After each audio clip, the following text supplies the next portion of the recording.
Hello, I'm Brian Elliot. I'm Deputy Fire Marshal here in Wolcott, and we're back again with Tate & D Photography doing a tour of apparatus in Wolcott. Today we're going to take a look at Brush 1.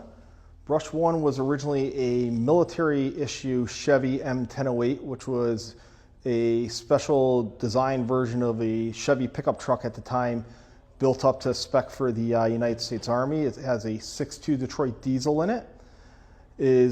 Came to us in the early 2000s. The cab was surplus from the state, I believe it was, and we converted it locally into a brush truck with the addition of the body. A few things about it is it's got our standard traffic cones like all our apparatus carry, a set of irons up here. Inside the rig there is a 200-gallon water tank. We'll take a look at the pump in a minute. Going down this side, our cabinets carry chainsaw and some fuel, as well as a basic toolkit in case we need it. The rear cabinet would be kind of our version of the engineer's cabinet on this rig, where we carry our fittings, some short lengths of hose, and tools like that in case we have to do any connections at the pump on the rig.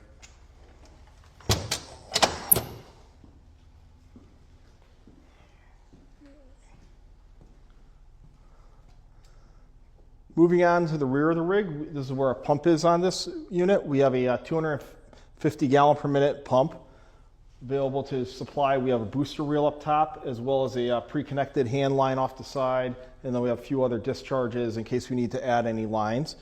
Down below here, kind of discreetly hidden, I need a little oil. We have a cabinet with 3 lengths of hard suction in case we need to do a drafting operation in the woods.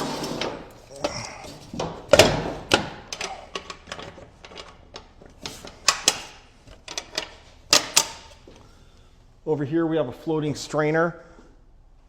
The purpose of strainer, for those that are unaware, is it is in the water and it works as a screen so that we're only taking up water and we do not affect anything such as dirt, debris, or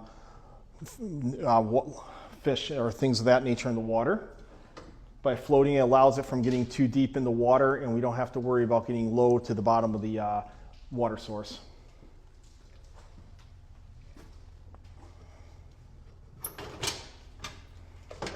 In this cabinet here, we have a lot of our Indian tanks, and essentially they're a backpack that we would put on and we would fill with 5 gallons of water.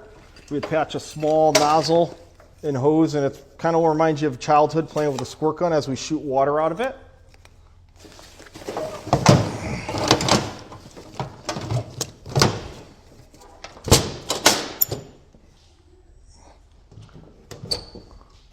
Next cabinet up is some wheel chocks, a medical kit in case we unfortunately have anyone get injured, and a utility rope if we need it.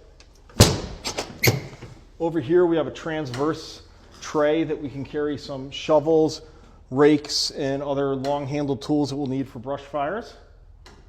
We do have a couple spotlights mounted on the rig in case we have to do operations at night, especially when we get off-road. There's not a lot of light, so it's very imperative to have our own lighting source with us on the rig.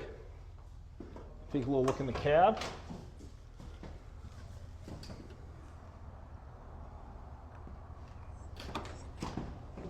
One of the things when they were designing this rig, you may notice different than a lot of fire apparatus, is we have emergency lighting in the grille to the front and in the windshield, but we have none on the roof. We kept a slick top type setup with the thought of when we're in the woods, especially some of our wooded areas where we get kind of deep here in town, that there's nothing on top of the truck to get caught up or damaged by tree branches and things of that nature.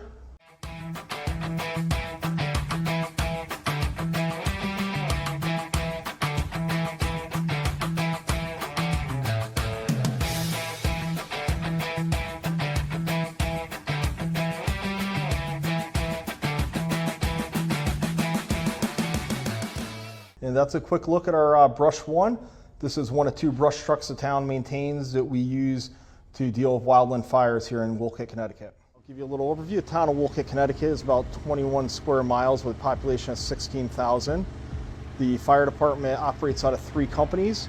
We can trace our roots to being established in 1934 as the Hitchcock Lake Fire Company. Within a little bit of time, they would transition the name to the Wolcott Volunteer Fire Department Company Number 1. A few years later, Company 2 would be found in the north end of town, and then 1950s, a third Company 3 would be established across town. Today, the department responds to a little over 600 calls for service a year. We have about 100 active members, and we thank you guys for coming and visiting us here in Wolcott.